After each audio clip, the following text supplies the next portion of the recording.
All right. Welcome. It's going to be another good week. I'm really glad that you're here, and I'm grateful that you're allowing me this opportunity to go with you and your team and our community on this journey.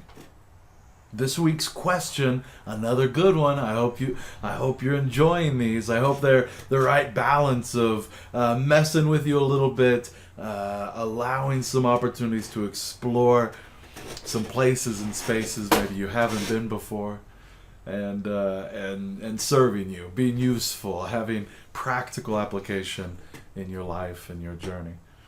This week is just to think about how can anyone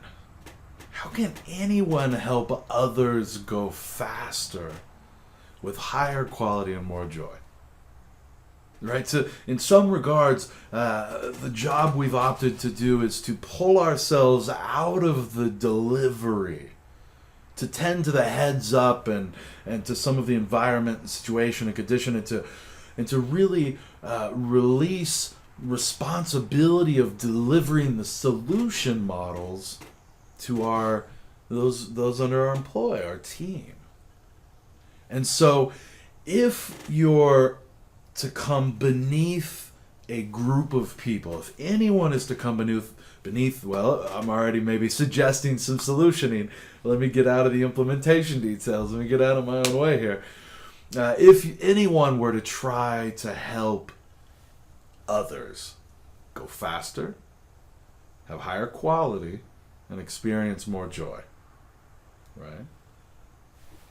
How would you do it? What tools do you have? What models and strategies seem to work? Why would it even matter, right? What's the utility? I love seeking out the data, challenging the questions. This one for me reminds me of a statistic I saw recently where a study was done on high-performing individuals, and the goal was to try to quantify and maybe put to a scale the gap or the distance between high-performing individuals and low-performing individuals. And, science was pretty intrigued to find a lot more variation, a lot of sort of distance on this scale. They thought maybe it'd be like 1 to 5 or 1 to 8 or 1 to 10 or, some of these hypotheses.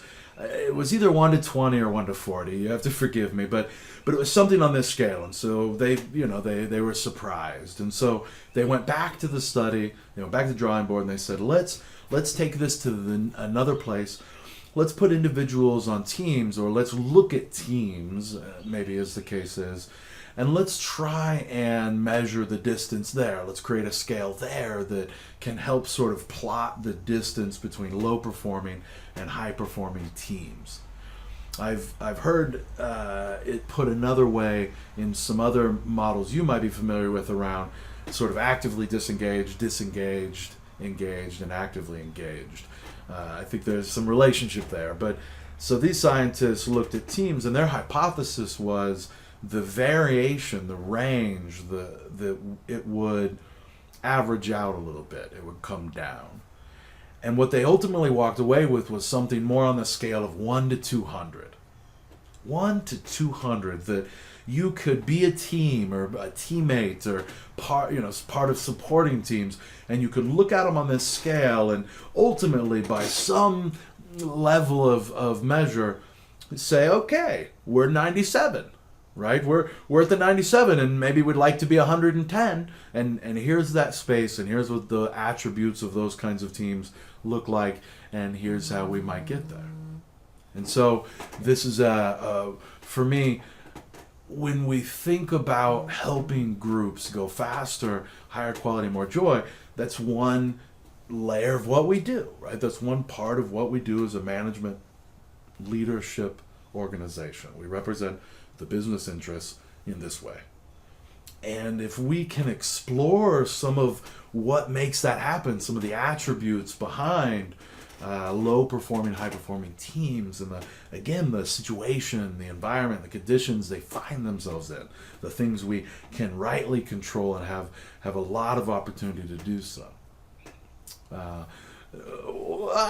So much. I'm loving the energy on the calls. I'm loving what we're all invited to learn and explore as the best information, the ideas of what's working, the different experiments people are trying are starting to float up in the current engagement that we're in, right? The current situation we're in, we've been through several weeks, we've been to several end of week ceremonies, we've had team of team events, we've hosted our first large group call, and are beginning to notice this invitation, this opportunity, this situation that now that we've gathered some of the data, and now that we've combed through and culled some of the data, now that we've lifted some of the data up and we've begun to iterate on the experiments that help us know, a little left, a little to the right, change targets, all of these kinds of things.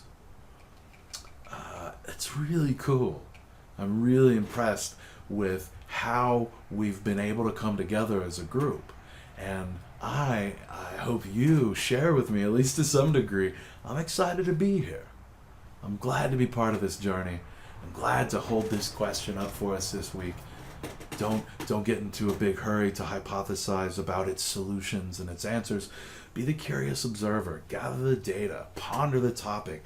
Share it with friends. Hear it out loud. And ultimately come back with some notions, some other better questions even, around what it looks like to help others go faster with higher quality and more joy. What it looks like to create change in others. All right. Have an amazing week. Look forward to seeing you on the call. Hope you're leaning in strong with your team. Hope you're leaning in strong with your journal and with holding space, making this a priority. It's not a big investment, but it's an investment. And I look forward to seeing you at the end of the week. Look forward to hearing a little bit of your thought process here, a little bit of your journey, a little bit of your experience. Till next time, have an amazing one. Cheers. Bye.